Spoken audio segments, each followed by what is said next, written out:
SSA. On the freezing brain side, we have yours truly, and Phil's also associated with that, with Neural Archives Foundation. So, and basically, though, of course, we all have an interest in preserving information, which is the information contained within the individual, and that's obviously what the subject of the discussion today is going to be about. So Mark's going to take it away with SSA, which is the newcomer on the block, of course, in the whole cryonics industry in the world. One of the newest, wouldn't you be? Yes, yeah, I think so. Certainly. So, of cryonics companies, and set up in Australia, and about to launch shortly, I believe. But about to launch shortly, yeah. Look, before I start, can I just get the three of you in particular to give me an idea of what you know about cryonics in general and what's happening with the cryonics organisations? Just, I don't want to sort of talk to you about a whole lot of stuff you already know, if that's the case. Julie, you want to start? Just give me an idea of what you know. Or Ian? I don't know much about it. Looking forward to hearing. All right. I know that brain can be preserved, but I don't know if you mean by freeze, you mean like later on you can recover it. Yeah, just trying to get an idea of what people know, because everybody here might already be experts in cryonics, in which case I could sort of skip over, some of the science. Postdoc, Euro. You shouldn't assume that. Yes. Take it from the basics. Take it from the basics. All right then. Look, my name is Mark Milton. I have a background in quite a lot of things really, but the last 20 years or so in IT and then IT management. And Peter here, my colleague, has a background in the oil industry and again senior management and marketing.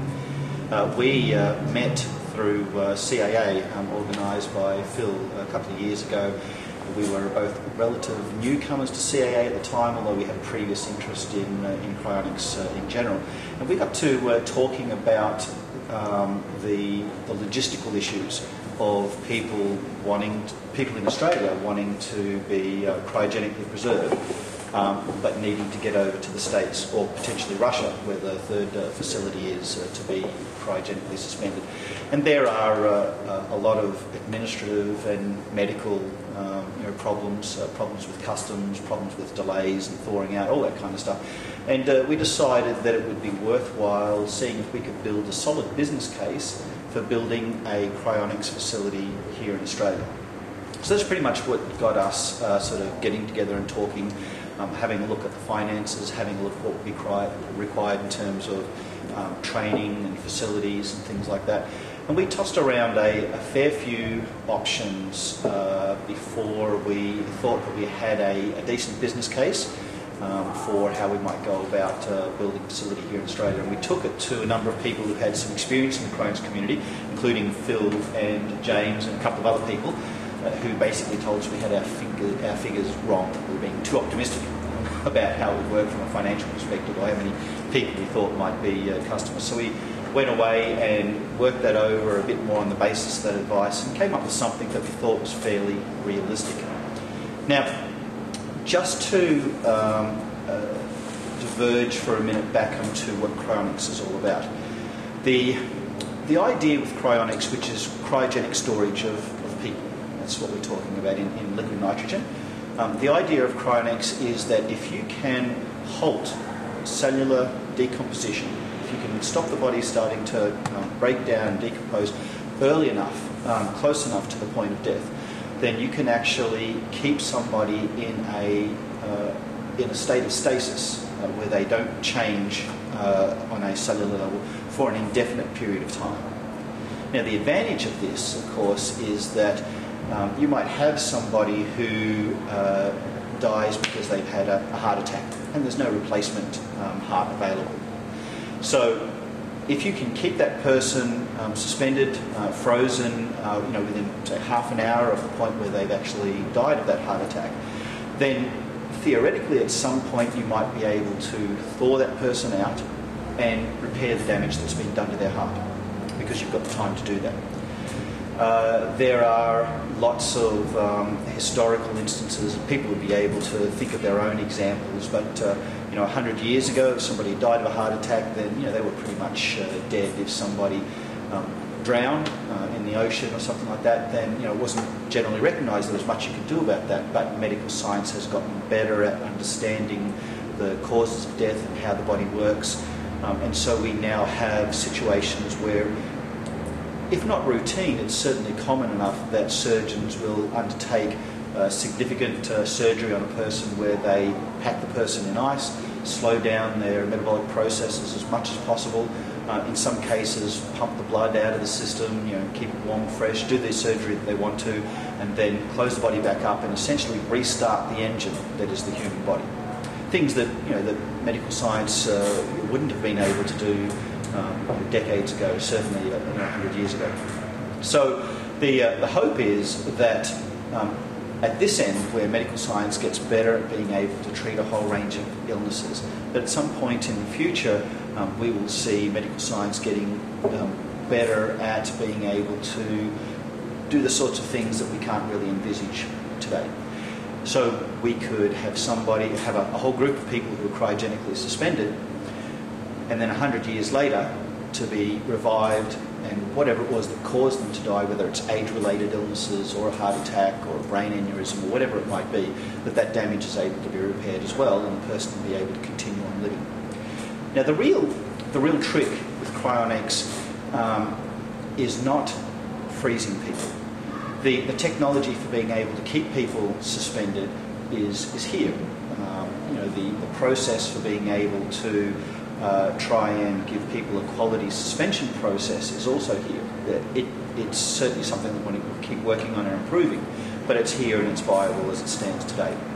The real trick with cryonics is at the other end. So the thought that we might be able to, for example, build somebody a new heart from stem cells for somebody who's had a massive heart failure, or that we might in fact be able to find somewhere down the track a donor for a new heart to put into somebody, that's not so much of a stretch from a medical or technological basis.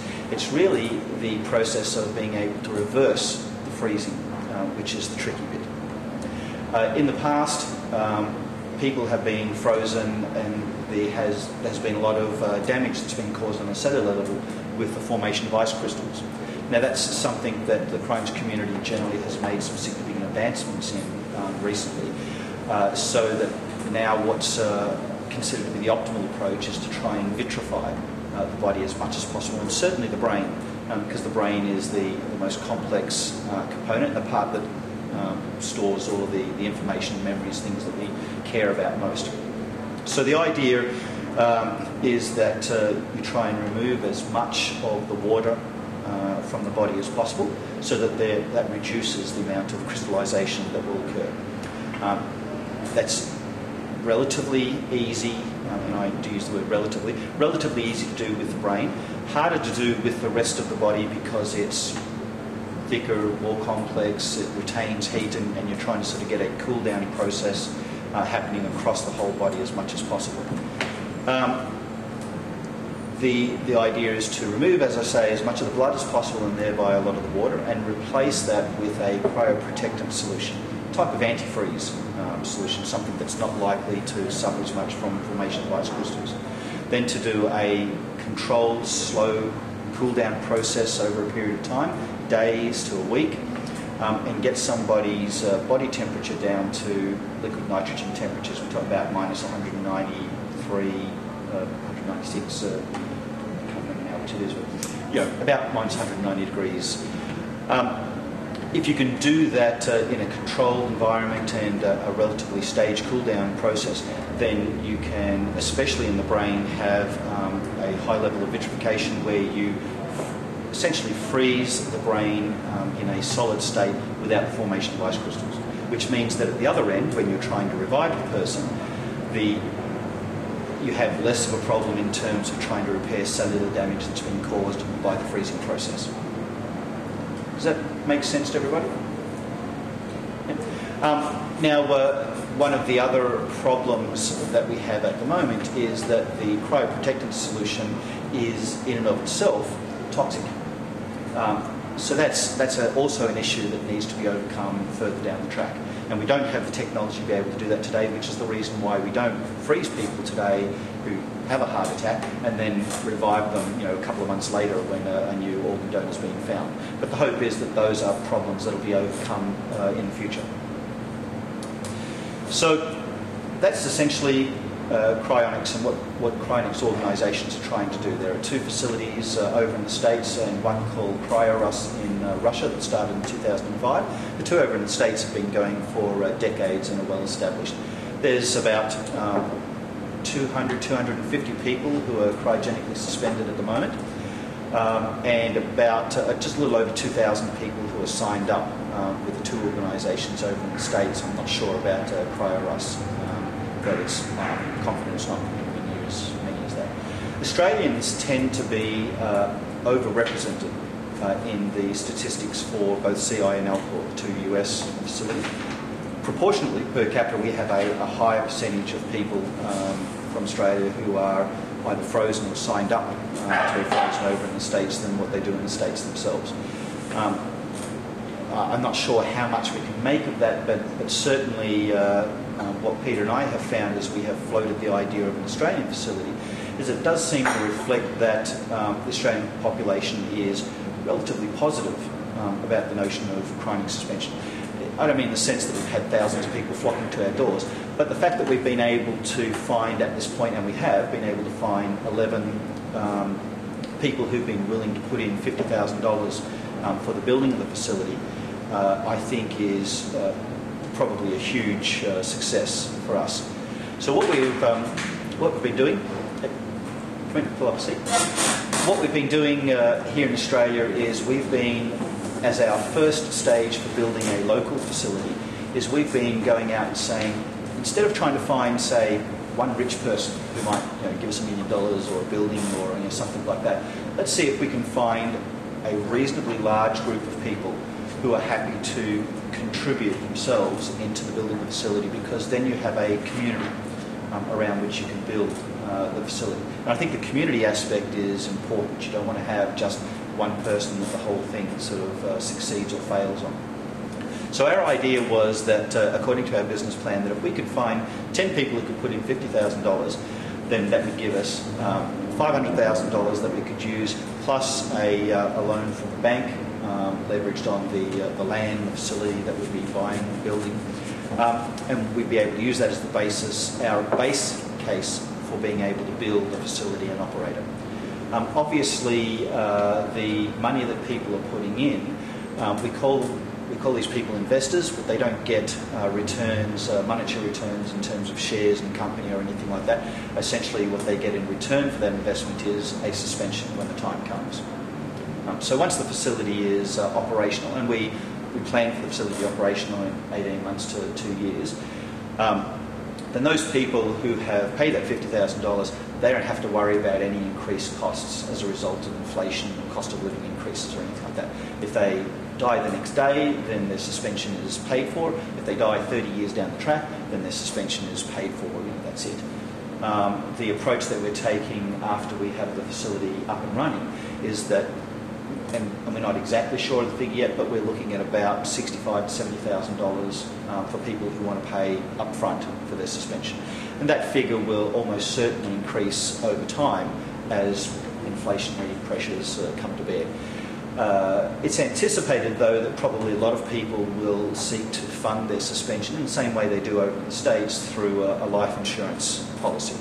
So you take a life insurance policy, you pay hundreds of dollars per year, and then at any particular time when you happen to pass on, then you've got an insurance fund there that will fund your suspension. So at this stage, like I say, we had aimed for 10 investors. We've gotten 11. We're hoping during the construction phase to find other people who are interested in coming aboard. Obviously, the more people we have come on board in that early capacity, the more financially stable the project becomes. As far as I'm concerned, anything we can do to make it more stable as we go along is only going to be a good thing. We have 11 investors. They've started putting in funds. We don't ask for the $50,000 up front. We kind of ask for it in stages as we go along, as our expenses accrue. We've formed a company. We've been speaking to the Department of Health because the Department of Health, certainly in New South Wales, and I believe it's the same in the other states and territories in New South Wales, control the legislation or are in charge of the legislation around either people being buried or body donation programs, things that fall more under the realm of medical research. So we've been speaking to the Department of Health. They've been very positive, very helpful in terms of giving us advice. And I think they've responded probably well to the fact that we've come to them proactively. We want to be seen to be doing the right thing as well as doing the right things, or creating the right impressions.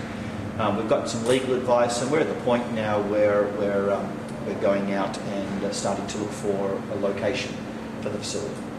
We've decided that the facility we're going to build in New South Wales, because it's on the eastern seaboard, where about 80% of the population of Australia resides, so from a demographic perspective it makes sense.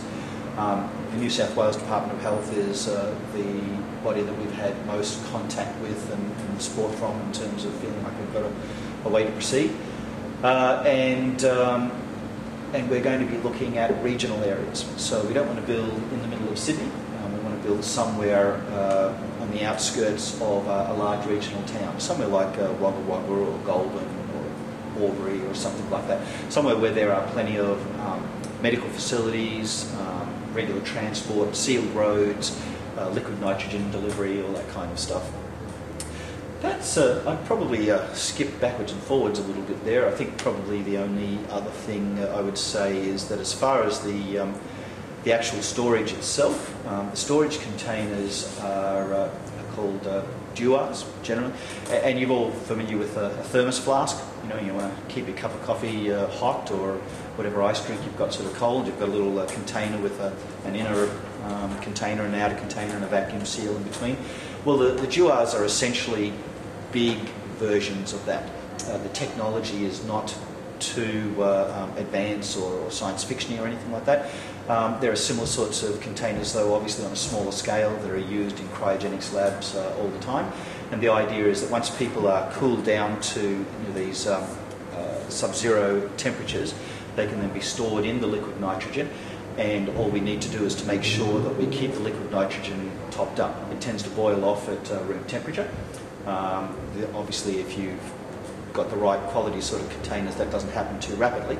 But the idea is to keep that topped up so that effectively people can be kept in that suspended state for 10, 50, a couple of hundred years, whatever it takes, really, for the technology to arrive to be able to revive people. So that's it in a nutshell. Does anybody have any questions? Could we leave the questions till the end After for James both of them? Yeah. Yep. Sure. Did Peter want to say anything before we move on to James? No, that's fine. All right. If you can just Very well.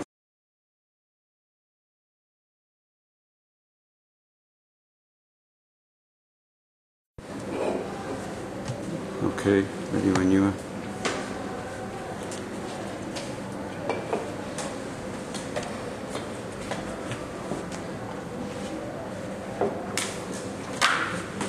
Okay, now look, I know some of you are taking copious notes, so tell me if I'm going too fast. I'll just try and skim through the heads of a few points to do with the Neural Archives Foundation. The Neural Archives Foundation. What's your name? James Newton-Thomas. Okay, so my name is James Newton-Thomas. I have a background in artificial intelligence, specifically automation systems. I've been working in automation systems for about 30 years, whether it be mining robotics or whether it be AI systems for the banking industry, economics, forecasting, that sort of thing. So a whole swag of projects in AI, but I've always had an underlying interest in cryonics. I've been associated with Alcor since the late 80s, and I've known Phil for many years as well through CIA in Australia. But Neural Archives Foundation, which is an organisation that was set up in the mid-2000s with Phil as one of the principals, is not a cryonics company. We are a bit different in that respect, in that our core mission is information preservation.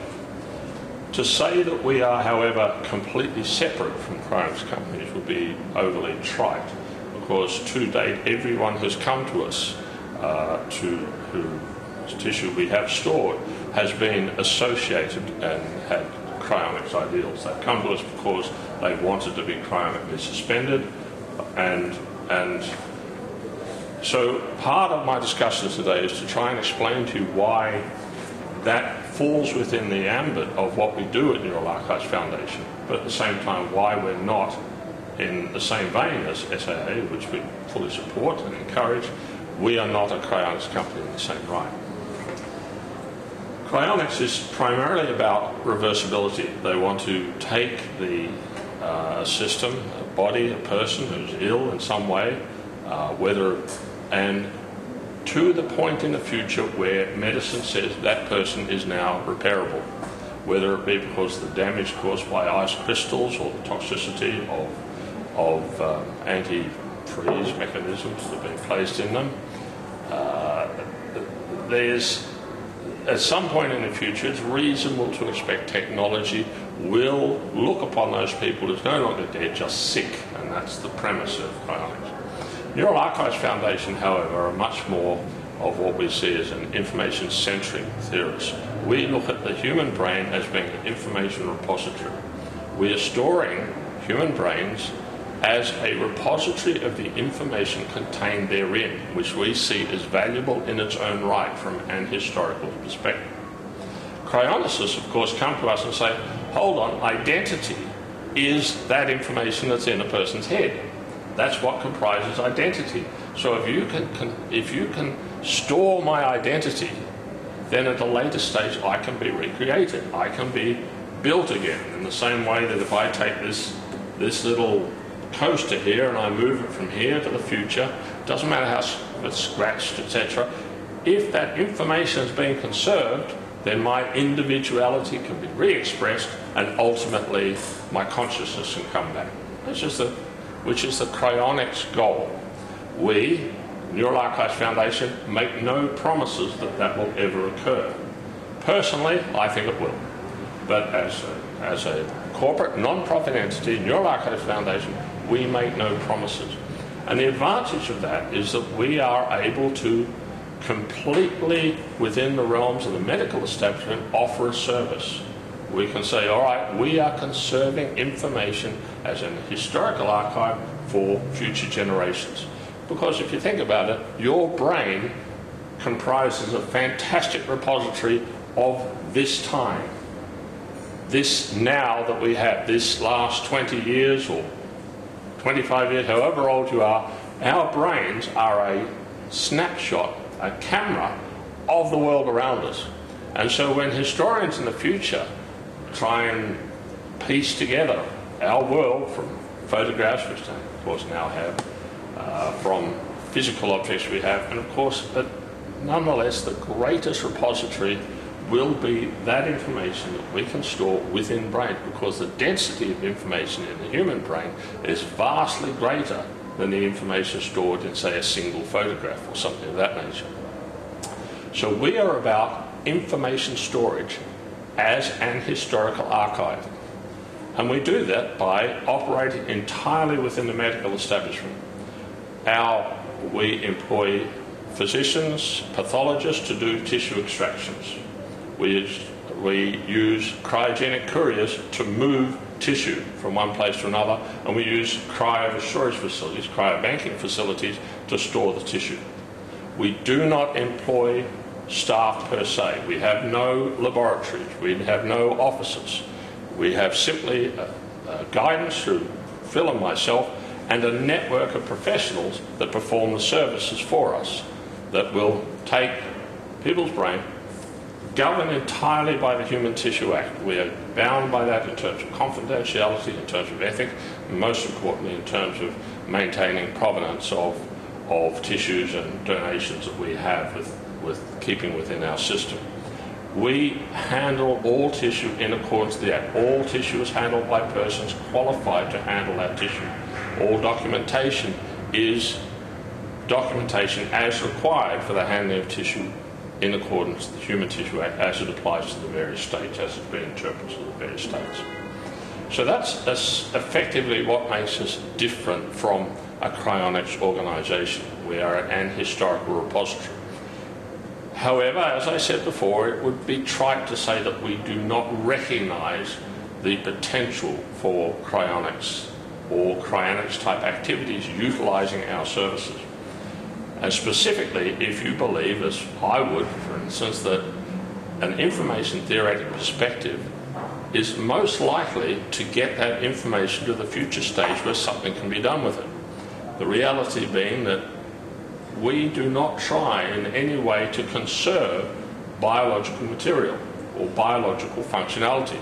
We do not use we do not use cryoprotectants, for instance, in our normal freezing operation. Our mission is to get it from the current temperatures down to a temperature where it is in stasis, that is in 92.6 degrees Kelvin, which is generally your liquid nitrogen point, at which stage, except for some parts of the liver, all biological activity will cease, or biological chemical activity will cease.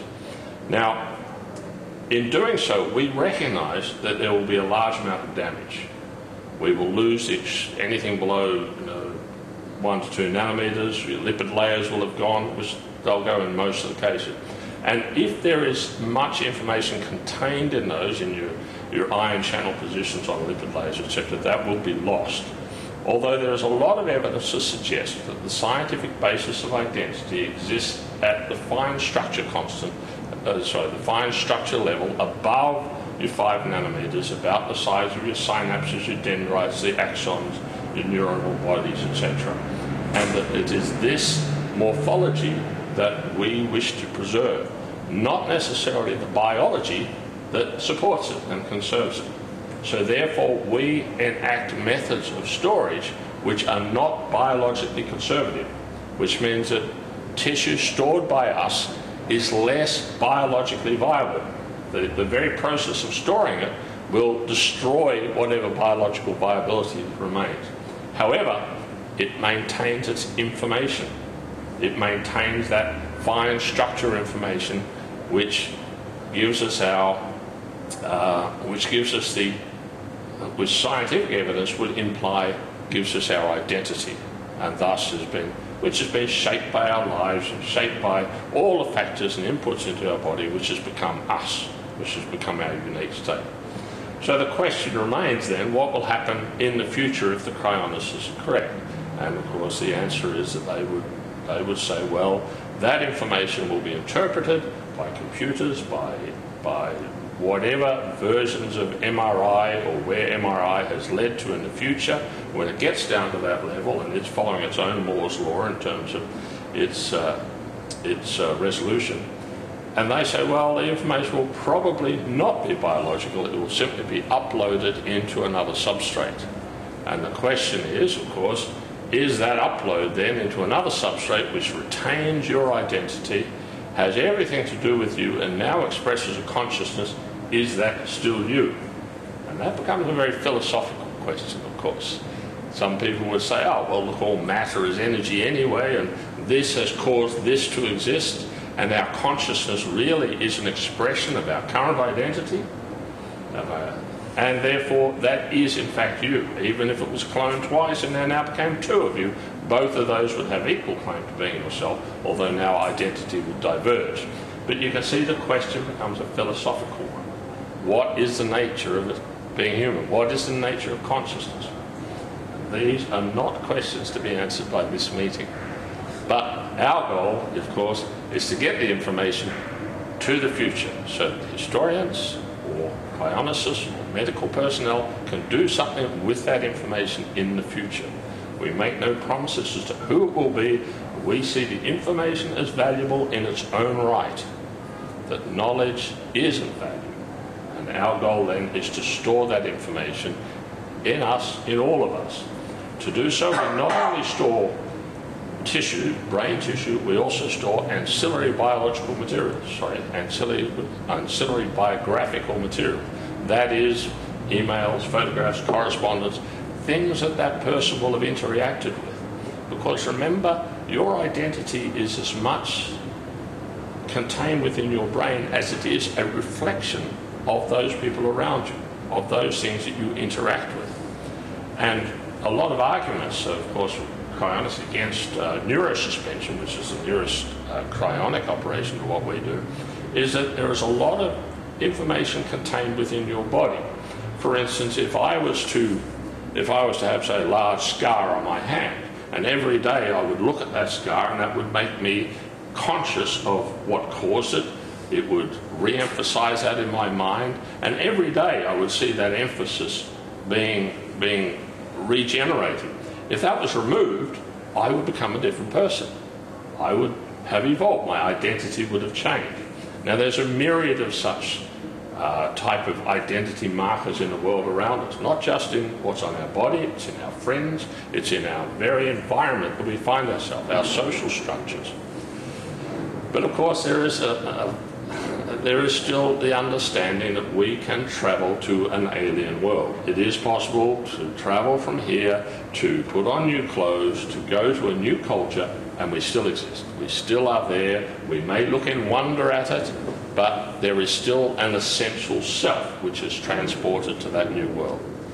So those that have an information-centric view of the possibility of cryonics, such as I do, would say that no, yes, we understand that we will be losing some information by not storing our whole body, by not storing our culture around us, but we will store as much as we can. And with that, if it becomes possible at some point in the future to then upload that information into either a new biological substrate or to a virtual substrate, which I think is probably more likely, then so be it.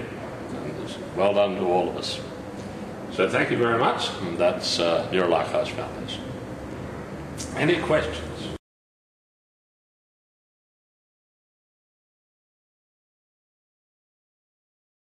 Questions? Any questions? So your idea will be like someday, like everyone's mind or the pattern of how it thinks will be preserved, and later on will be stored in somewhere, and you can still, per se, how to interact with environments with it. Well, that would be what's typically called uploading. And I think that's probably a science fiction term, where they take the current the neuronal state of a person there, which creates their identity, uploads that, simulates that in a computer. The problem with that is that... So your idea will be like put somebody's mind into a computer and then make that computer become a personalized mind, and then use that computer to interact with the environment or stimulus. Correct, although it could interact with a virtual environment. So not preserve the brain itself, but preserve the pattern of thinking. Correct. Into a hardware, into a machine. Right? Correct. We have a policy at Neural Archives Foundation that if we ever get to the stage where we can keep the information that's stored within the brains that we are currently stored at a level greater than the Nyquist limit on other media, then we would move to that media.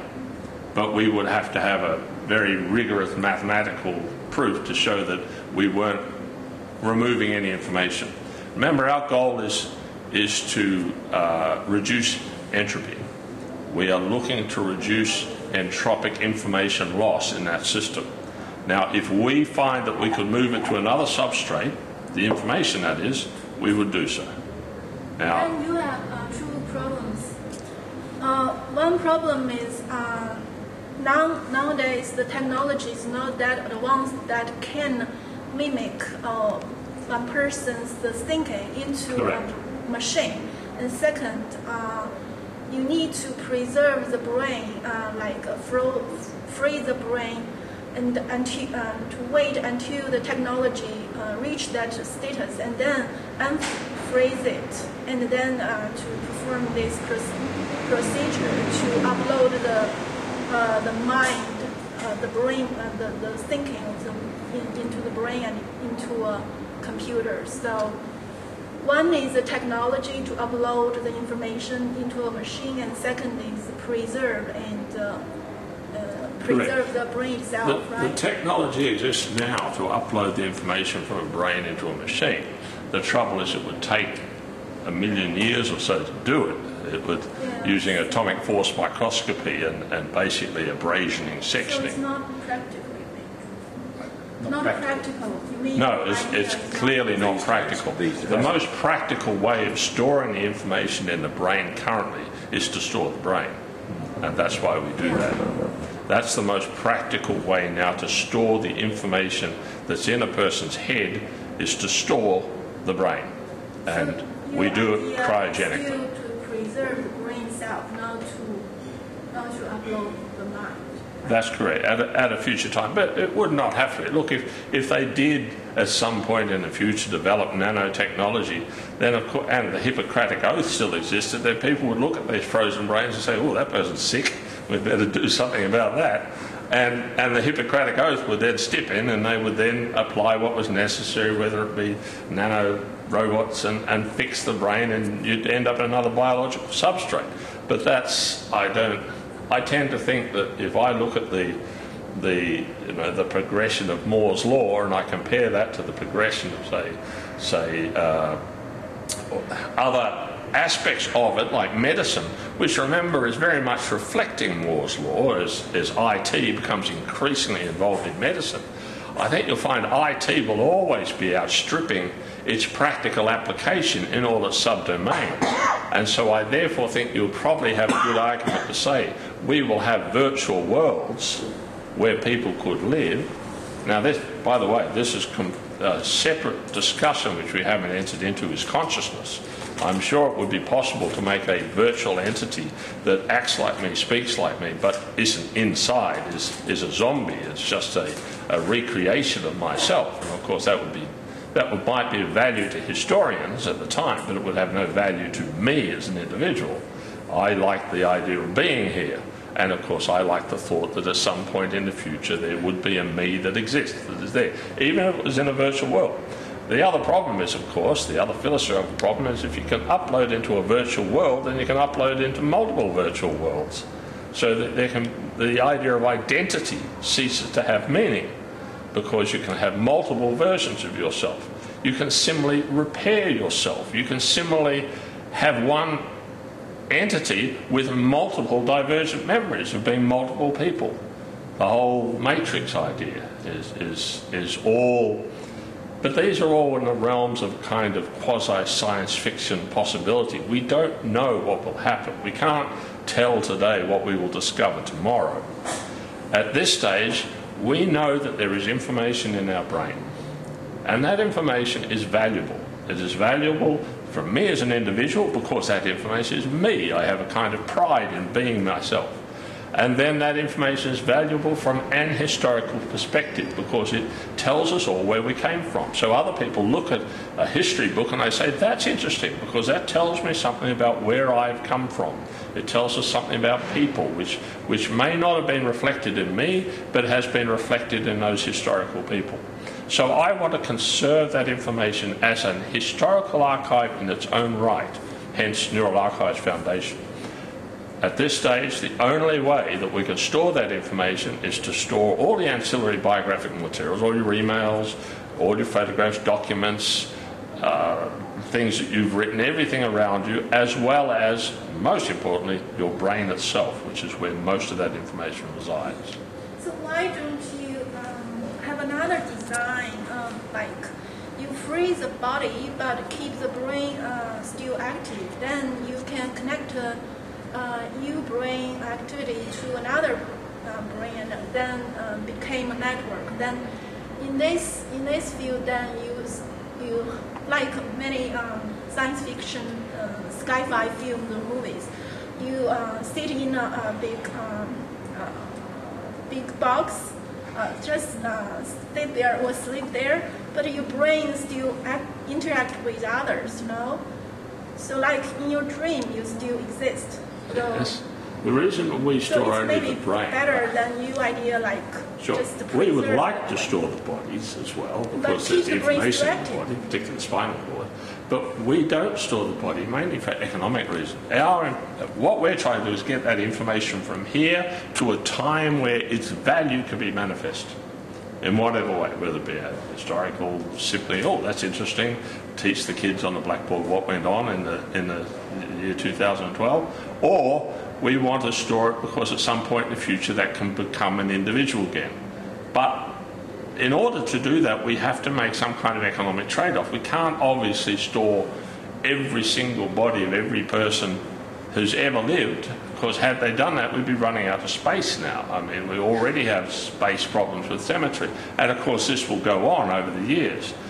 Brains are small, so they're a lot easier to store. I can store probably about 20 to 30 brains for one human body, just in terms of infrastructure required to do the storage. So there's an economy of scale. The cost of storage of a brain is much less. It costs us about $30,000 to store a brain forever. That is, the interest on the storage is enough to pay for the storage, plus with an added sum given for CPI increases, etc., and a black swan event or two in that time, which you're going to over whatever time we don't know. So by doing that, we can confidently say, look, we can store this brain forever until technology gets to the point where they can do something about it. If at some point we could send it off to the moon in an airless way, we'd do it, right? Fine, we don't care. We just want to store that information. Now, as we stand, I've always had a problem with cryonics organisations. I've been signed up with Elcor, CI, so I've had some degree of association with all of them.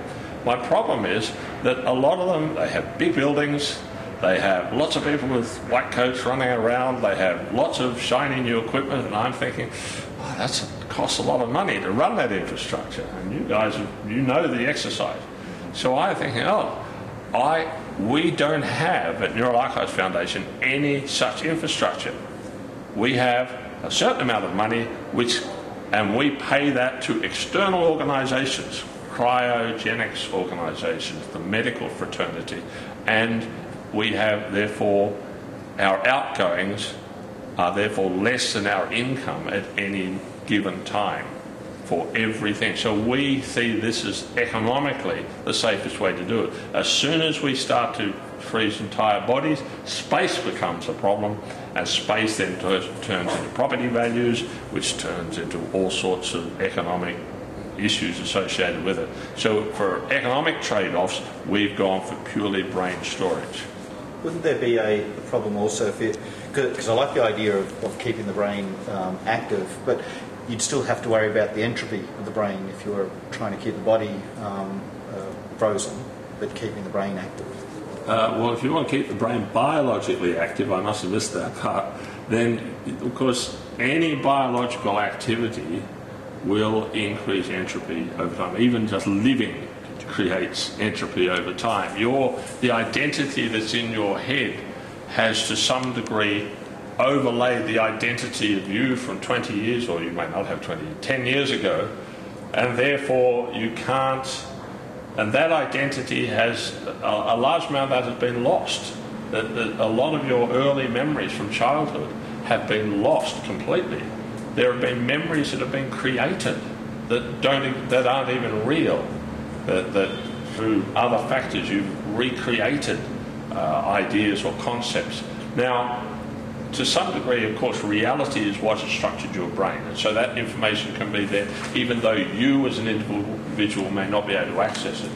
Nonetheless, what you are now, it implies a loss of information from what you were 10 years ago. It also implies a great gain of information, your later experiences, your modern life, but it also implies a loss of information. To keep your brain active, to do anything and remember what you've done is going to actually cause you an entropic loss, as well as, of course, how do you keep the brain active without, without normal biological functioning? We don't have the technology to do it at this stage. Is that? I must have missed that question. There's one theory that you leave the eyes attached to the brain, And then you can put a newspaper in front of the face each day, an automatic page turn, so at least the person can keep up with the news or watch the television. And I heard that. That would provide some stimulation. Whether you're connected to some sex organs is a much harder technology, and we'll leave that aside for the moment. I think it's important to understand, though, that what it is to be human it is a little bit more complex, I think, than just, say, looking at a newspaper every day. I don't think you would retain a sanity if you were to do that. If you put a person in a sensory deprivation chamber, they won't last long. But that is one proposal, I'm saying. You were asking what input you would have. I'm saying that's... Yep, agreed. I heard of that, but I would... You were talking about two problems. The second one was needing to be able to thaw the brain to retrieve the information. Do you envisage needing to thaw the brain, or are you feeling like there would be the possibility of being able to read information from the brain while it's still frozen? We expect to be able to remove information from the brain. We can already take information from the brain while it's still frozen, but the resolution that we can get the information, because we're in some defined structure. So we expect what will happen, and of course we have packaged the brains to not include, say, metal, etc., for this reason, so that we can say do MRI scans of our frozen brains in the packaging, so that we can start to get structural identification. Now, of course, we can only get gross structure and down to, say, about 2 cubic millimetres at the moment with current MRI. But that will improve, and at some point, if we can remotely image the brain down to under 5 nanometers, fine. Then we're down at the level at which we're going to be seeing entropic damage that we can't do anything about. Right? But until we get down to that level, we're not going to destroy that brain sample, unless somebody could come along and say, look, atomic microscopy, we've now got these massive arrays and we can abrade through that brain and read the whole thing down to sub 5 nanometers within a practical time scale, in which case we'd do it. But for now, no, we'll keep them in the samples in our current boxes. Now, of course, we, as you're probably aware, we actually section the brain. We take the hindbrain off, we do and into 3 parts. And the reason we do that, again, is for economic reasons, because it allows us to store it in standard cryogenic packaging. So therefore, it keeps our costs much reduced. And secondly, it also, because the brain is now in 3 major components, it means that it cools a lot faster because the surface area is much increased. And our reasoning is that the information lost by a 2-dimensional sever cut through the brain is vastly insignificant compared to the information retained in the 3-dimensional mass of the brain. If you think how much information is in those 3-dimensional compared to what will be lost by a slice through it, which cannot be recreated by mapping from either side, which would be actually quite little if you had a sharp knife and a controlled environment. I'll ask some questions. I didn't quite follow the terms used. Cryogenics organisations, who do you mean by that? Cryogenics organisations are organisations that deal in ultra-low temperatures. Now, in existing our case, here today. Existing, yes. So they are medical cryogenics organisations like Cryosite, which is a tissue banking facility. And they are, of course, they have all the certification and the various procedures in place to allow them to comply with the HTA, the Human Tissue Act, storing medical grade or human grade tissues.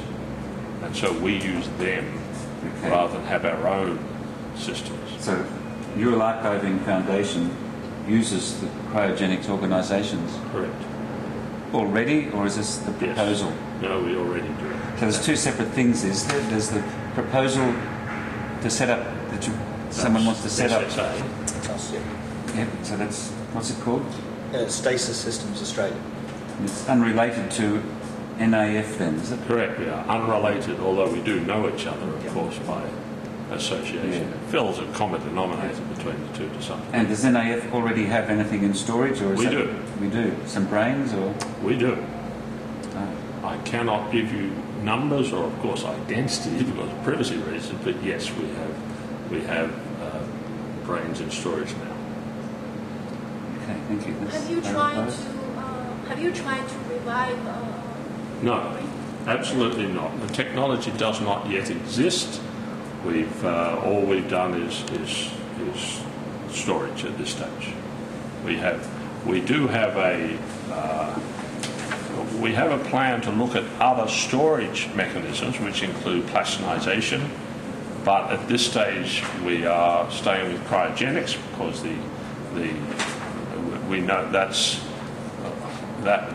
much more scientifically appraised, and until we can see that other mechanisms will retain down to the level of entropic damage which we're going to get, we're going to stay with cryogenics. So we have not at this stage done any attempt at revival or any research into it. I know that some of the cryonics organisations have, and there was, I don't know if SSA, but there's... Person still alive? Yeah, it hasn't been done with a whole person. What they have done is over in the States, there's been some work done where they have done a number of experiments on dogs. They've been able to perfuse the dogs, so remove the blood from the system, and I think they lowered the temperature down to, it was about minus 30, 35 degrees for a number of hours, and then warmed the dogs up, put the blood back in, and then the dogs went on to live a normal, healthy life. However, minus 30, 35 degrees is not the same thing as minus 190 degrees. The other thing that probably comes closest, and it's not that close, is 21st century medicine has taken a kidney out of a rabbit and vitrified the kidney, and then and stored that at the minus 190 degrees, and then they have thawed it out and transplanted that kidney back into another rabbit, where it functioned as the only kidney for that rabbit for, well, it was at least a year. The rabbit kind of lived a healthy, functional life after that. But so in theory, the principle is workable, but it's really a matter of degrees of complexity. A rabbit kidney vitrified is a lot different than a whole human body. So yeah, it hasn't been tried with a whole human body because nobody believes that we have the technology to actually make that work. So it would be irresponsible. From the brain side, back in 1974, they took some cats' brains, which had been frozen for some years, Daiichi, etc., and they showed that when they thawed them out, they commenced an electrical activity. Now, of course, we don't know what that means, but we saw that when they thawed them out, there was some electrical activity occurring. So that showed that there was at least some biological resuscitation in some of the cells within that brain.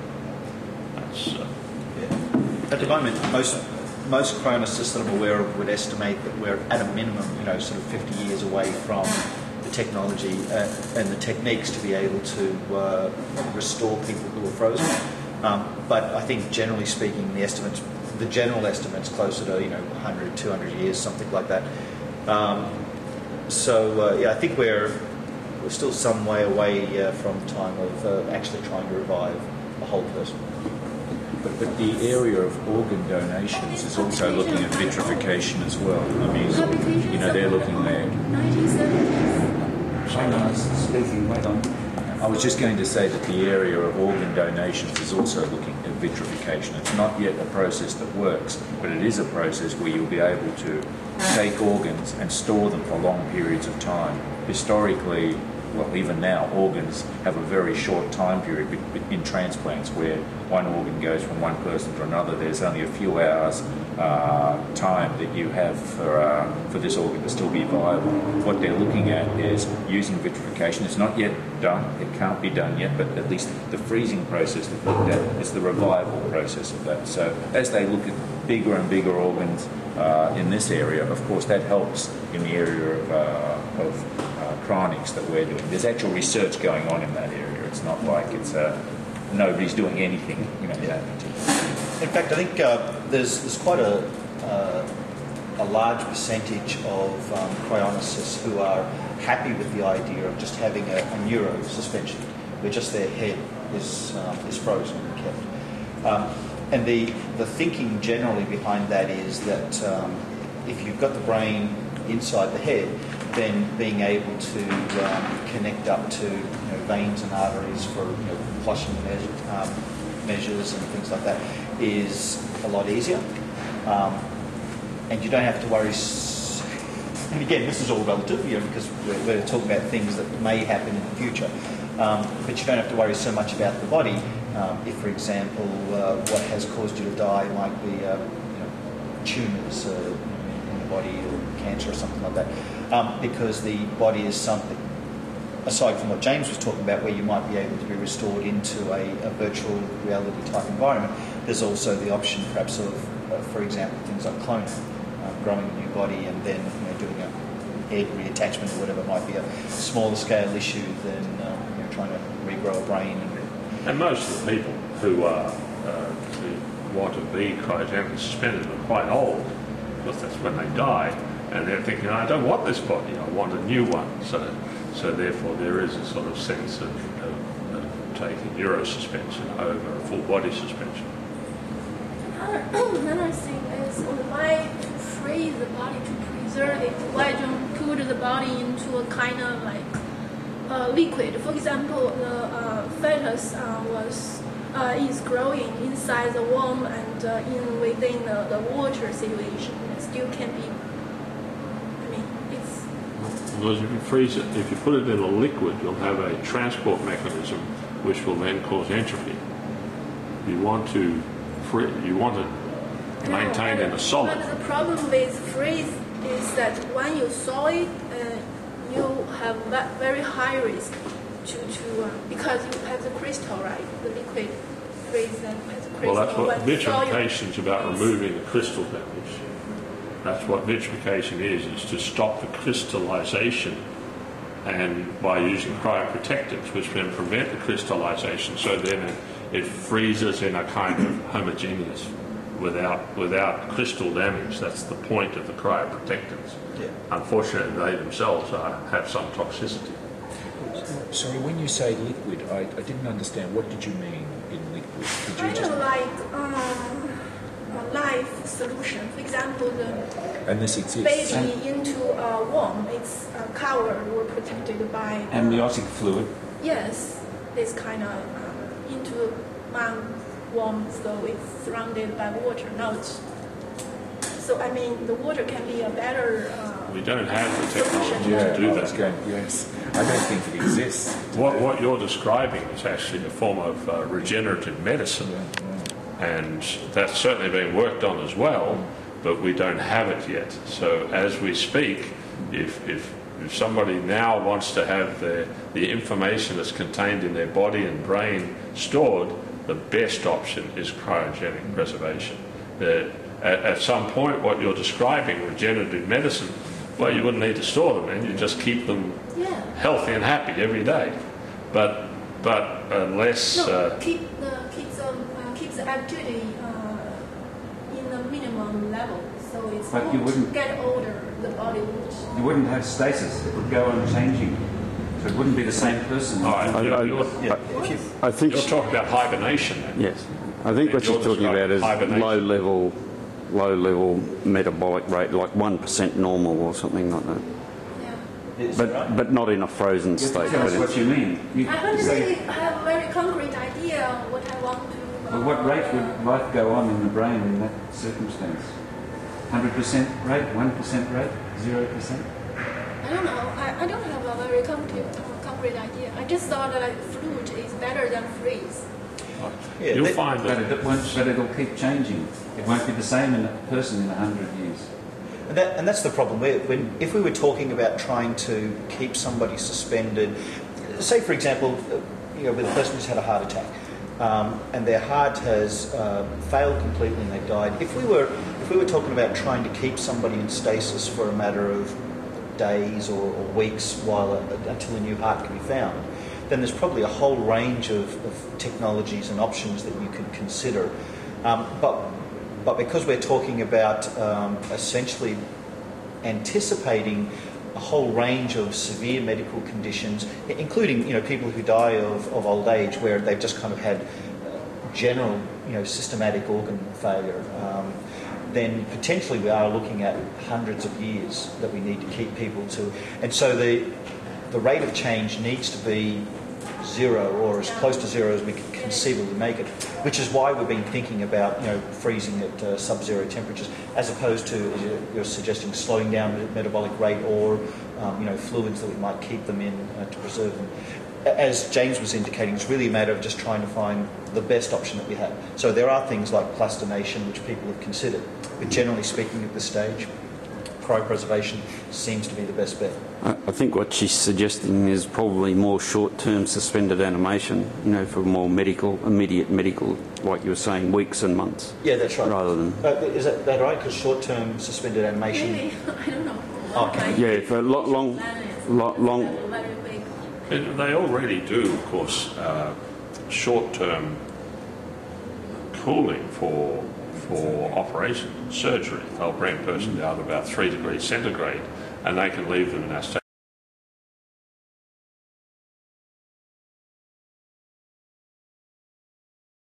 Of course, NASA, people like that, have been funding programs for years to look at hibernation in states, whether they can put an astronaut in some sort of state for 6 months, 12 months, or years if they're going to go to nearby stars.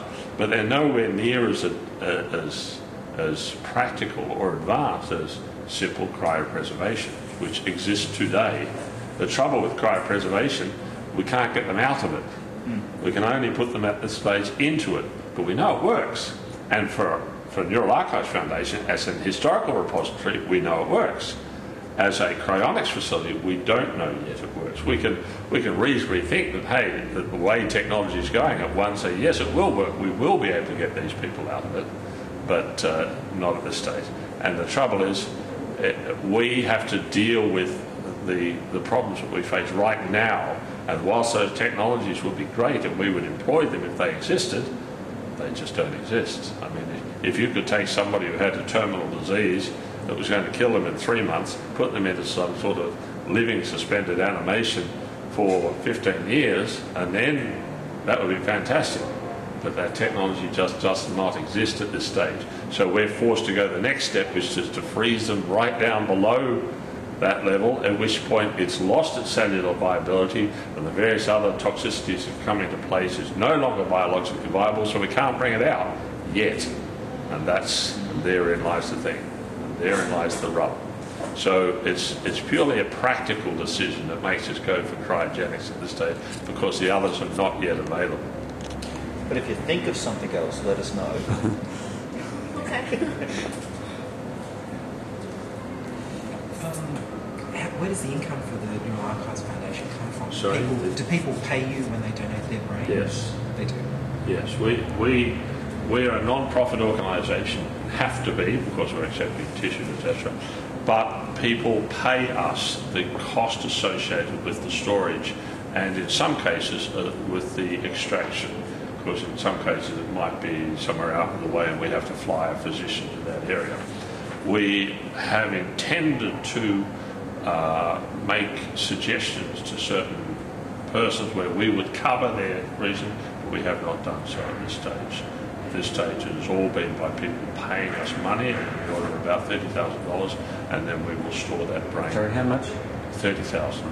30,000 plus an amount required for the extraction process, which varies on a case-by-case basis. And it's all after death, is it? This is all after the person has died? It has to be after the person's died. Like, I can't say, I'm reasonably healthy now, I'd like my brain preserved in this state rather than when I get dementia and die. We can't do that by law. We can't. That was, of course, that was tried by Thomas Elmondson, who was a member of CAA, mathematician, and Thomas got himself a brain tumour. And he argued to one of the American court system that he would like himself cryogenically preserved then and there, because this brain tumour was obviously causing entropic loss as it was getting better. And the judge ruled against him and said, no, can't do that, you're not allowed to do that. and immediately after his brain tumour stopped getting worse. so he was kind of lucky. So he, and then he lived the sort of productive life for the next 20 odd years or something. But he did pass away recently, and I believe Elcor, who froze his brain, said that it was one of the best preservations they've ever done, because he had gone in at just the right time, was all prepared. So Thomas Donaldson is now a patient, as they call him, of Elcor. But he had gone through trying to get it done while he was still alive. I think it was more of a publicity exercise, because the reality had been that had he wanted to do it, he could have gotten a ship and found one of those doctors with the weird names that do assisted suicides, like Kaboric and all those people, and they could have done it. But of course, a lot of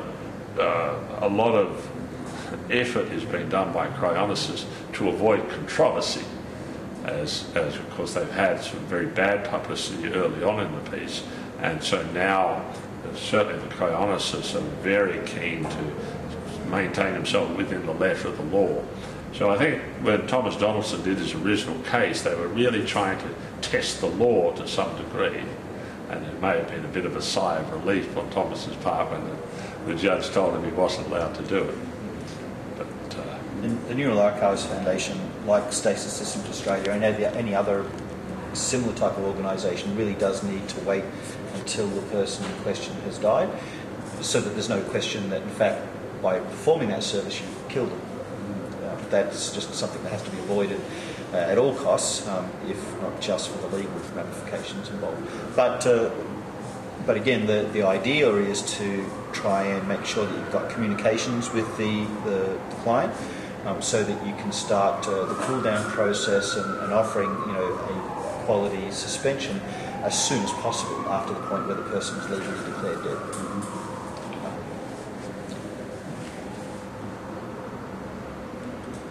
I've got one other comment if no one else has.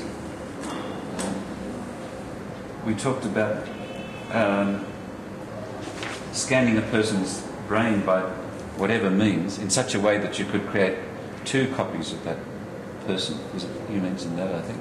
You said that wouldn't be discussed at this meeting, but I think it's of some interest anyway. So I'd like to discuss it. Let's suppose that person A had wanted to be preserved, and so they were frozen, and different case. They were able to scan their brain by MRI while they were alive and healthy. So they were given an anaesthetic, told to lie still, made to lie still. Their brain was scanned into a computer, and it was rebuilt by a molecular building machine into a clone of that person, and then they were both brought to life again. Now, would there be any difference between those 2 people? not initially, no, they'd be the same. They have the same brain structure, hence the same memories. The same memories, and they would both believe themselves to be the same person, but one of them would think, hey, I've suddenly shifted over to this side of the room. The other would think, oh, and if the guy's wife came in to the room? Well, she now has a choice. And they'll both believe that she's their wife. Is that right? Yes, well, she'll just have to say, well, Mondays, Tuesdays. Well, would there be any difference between those 2 people? In principle, assuming that the processes were perfect. There would, but not initially, no, but within a few seconds there would be an immediate change of identity. As one person said, hey, I'm the clone, I've been created on this side of the room, I feel the same, no, I should have the same rights. And the other would be saying, no, I'm the original, and therefore I have all the rights. So there would be an immediate divergence of identity. Let's suppose that while they were unconscious, they were both moved to the other side of the room, so they didn't know which was the original one. There's no question that the idea of identity becomes very plastic when you start to talk about the ability to clone. And I personally think that they are both you, in the same way that a person can have multiple personalities within the same brain space. Those people are still all you. They have access to your memories. And what you are is an emergent conscious experience on top of an identity facilitated by your substrate. If we recreate that substrate, that person is you, and they have the right to believe they are you. if our law comes in and says, no, only the people who've got the original, you know, calcium, iron, whatever molecules that made up the person is allowed to retain property, fine, that's just a legal statement. I can assure you that the clone's going to contest that and try and establish precedent otherwise, but that's just a statement of law, that's not a statement of belief. They will both believe they are you. I think that's the important thing. Okay. Now, to continue this theme, let's suppose that the two new people, B and C, for some reason, B keeps on working and C goes on a holiday. Now, B, who's working, is not going to derive any pleasure from that holiday. Is that right? That's correct. Other than they might be empathically thinking, oh, it's great to know that my clone is on a holiday. What do you As think? opposed to telepathically. No, there won't be any. I'm not suggesting there'd be any telepathy between the two.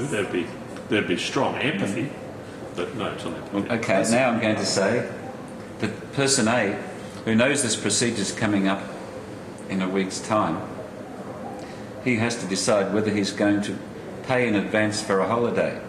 Okay, he's going to pay $100,000 for a luxury round-the-world holiday. He doesn't know which of the two future clones is going to get it.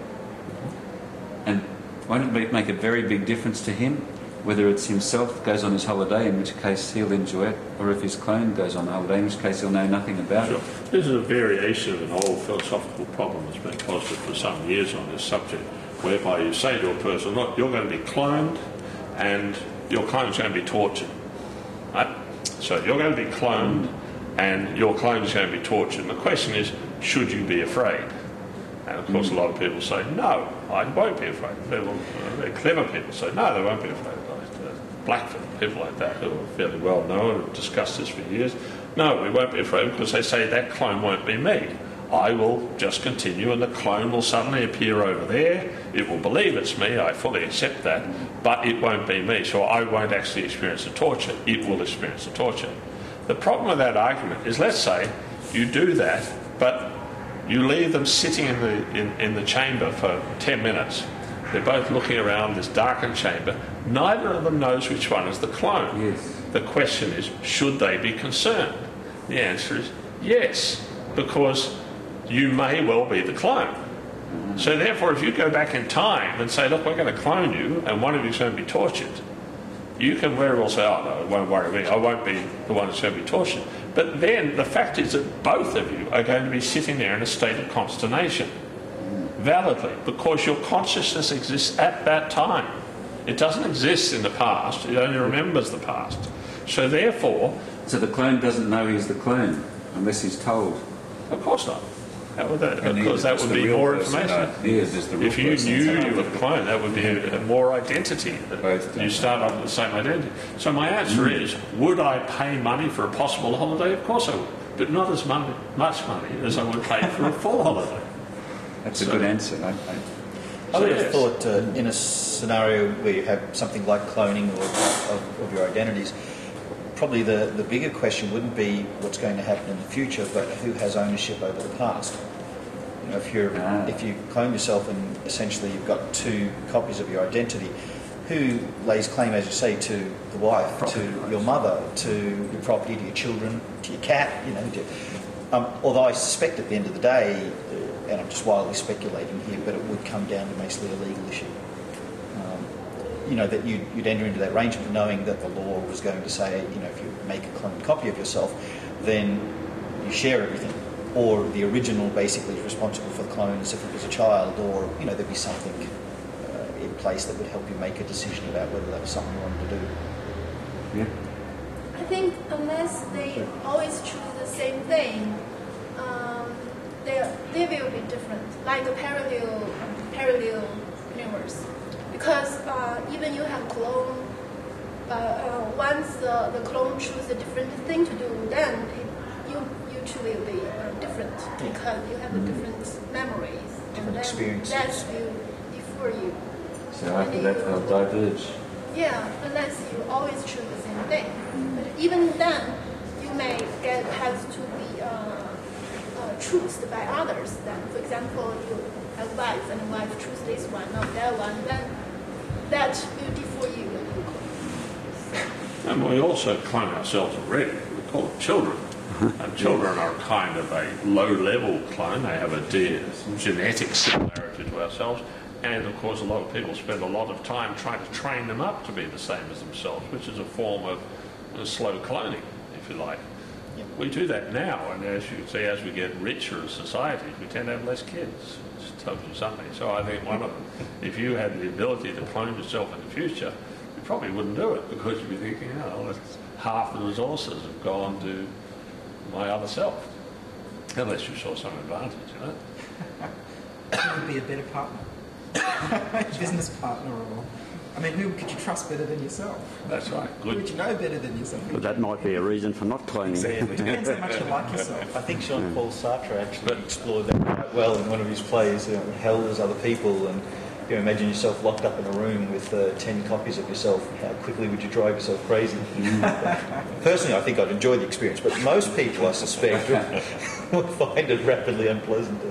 Also, you have to realise that if we have a technology that's capable of cloning little nano-assemblers, I think you were describing before, you don't have to make the clone the same as you. You can give the clone, and as I pointed out with Neural Archives Foundation, if it came to the point where the information in those brains could be turned back into an individual, and people have said, well, what if they don't want to be recovered? The simple fact is we could build them so they did. You could change their identity so they retain most of your personality, but were improved in some ways, that were given the certain problems. And these things are all possible, because if you've got the technology to fix the enormous damage, and that people have got no idea how complex the brain is, but if you've got technology to fix it, then you've got the technology to improve it. I think that's an important recognition as well.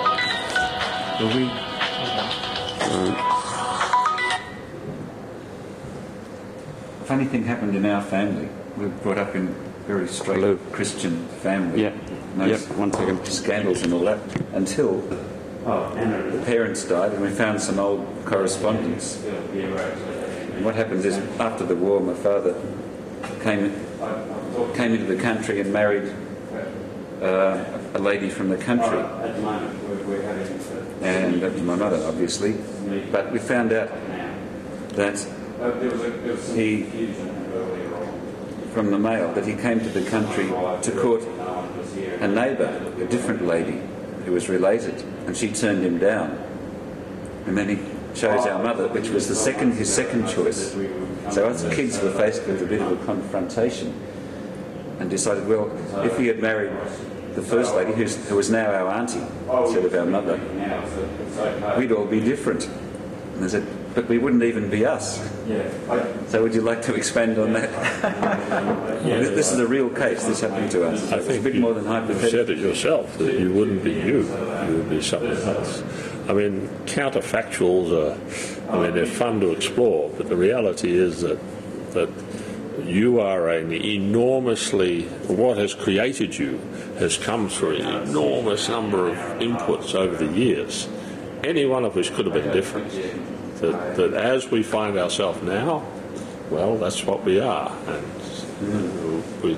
But if something changed from childhood, even if it was you back then and you had gone off and joined the army or something, you would be someone completely different.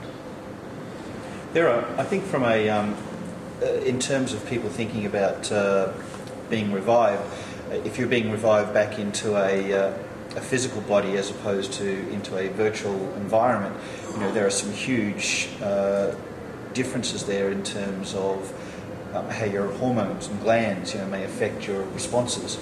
If you're in a physical body and you're out with a girl in the real world, and you're inclined to be jealous, or if your physical body's 18 years old instead of 50 or something like that, the way you respond to certain social situations could be very, very different. She's forgotten her iPad. I think she's just Those differences in responses could be a matter simply of how big particular glands are physically in your body, as opposed to in a virtual environment. If you're dating, then somebody comes up and says something nasty to you or whatever, you may find that your responses are, well, drastically changed as a result. Or There's you more to the may, brain than the simple calculating or you may machine. not know the difference. You Or may you not may be not able be aware to. of the We difference, may yeah. be in that virtual world now, and the reason we're talking about this is to get us ready for the reality that we've actually been. Depends how much So you we can't be virtualise sure. too. You could virtualise all your glands and feel exactly the same. I mean, is it also possible that as a result of the research done on the preserved brains and the neural archives, that by understanding the information in the brain, that you could, ultimately you might be able to scan living brains and do backups so that if you do forget things when you're older, you might be able to access the memories from an earlier scan? Absolutely, but as I say, the nearest we've got now is MRI, and MRI is about a 2 millimetre cubic They're very resolution, so it's just not small enough now. You can fit a hell of a lot of neurons in 2 millimetres. I could probably work it out, but it'd be like a couple 100,000. So Yes. 100,000. So no, I wouldn't like to.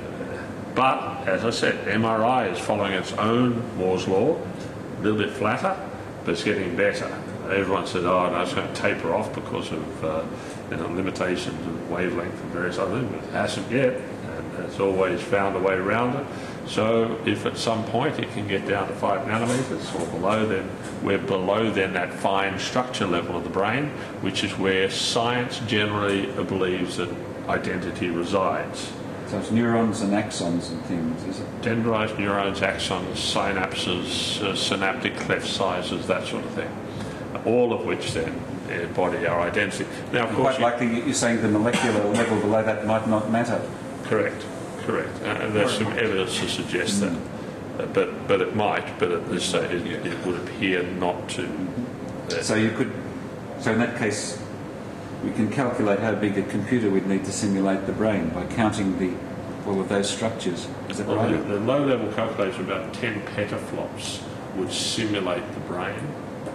And we are actually, you'll find the world's best supercomputers are currently at about 10 petaflops. But we don't have the software yet to emulate the brain, but we certainly would appear to have the computational complexity to do it.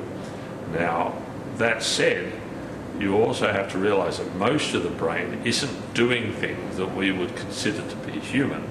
It's just running your digestive system and various other maintenance tasks for your body. So in reality, it's only a relatively smallish part of your brain or your frontal lobes that are doing those things that we refer to as being human. Now, look, I've oversimplified it there. Obviously, they all have some input, but what I'm saying is it may not require even 10 petaflops to make a system that is functionally equivalent to a human being. It may not. Might be less than that, you're saying. Maybe less than that. But, years ago, I emulated some economists, and I had to develop a system that would be able to look at various ASIC industry indicators and say which way it was going to go. It was being used in banks as a loan officer system. And I took these economists and I would model the economists. They would put inputs and outputs, and over time the neural network would learn to do what they did. And I did that successfully with about 256 neurons. So a trivial number compared to what's in the brain. And made all the economists very gloomy, but there is, the simple thing is I could forecast in simplistic form some economic indicators, but I couldn't take the rubbish out. I couldn't take the wife to see a movie. I couldn't have an engaging conversation, but I could certainly subsume their behaviour for that one narrow field. Petaflops, so would be 10 to the 16 floating operations per second. Is that how you interpret that? I think that's right. That's good. Peta, I think, means 10 to the 15. And a flop is a floating operation per second, That's right. which theoretically has the decimal place can be moved around as opposed to fixed point operation. That sounds right. James is thinking. There you go. So there's your definition. What's a petaflop? 1,000 trillion operations per second. Oops. Which one was it? I touched. How can you hold something that wherever you touch it, it changes? on the edges. Petaflops is 10 to the 15, yeah, thank you. So that's it. Mm. So you say we're at that level now? Yeah, we're at about 12 now. 12? 12 petaflops. We're at the latest, I think, Japanese one is about 12 petaflops. Okay. So which was it? Was it 10 to the 16? Yeah, 10 petaflops would be 10 to the 16.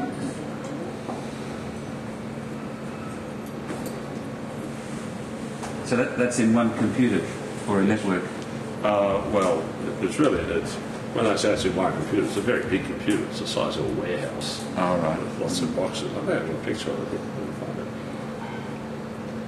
it. Scary stuff.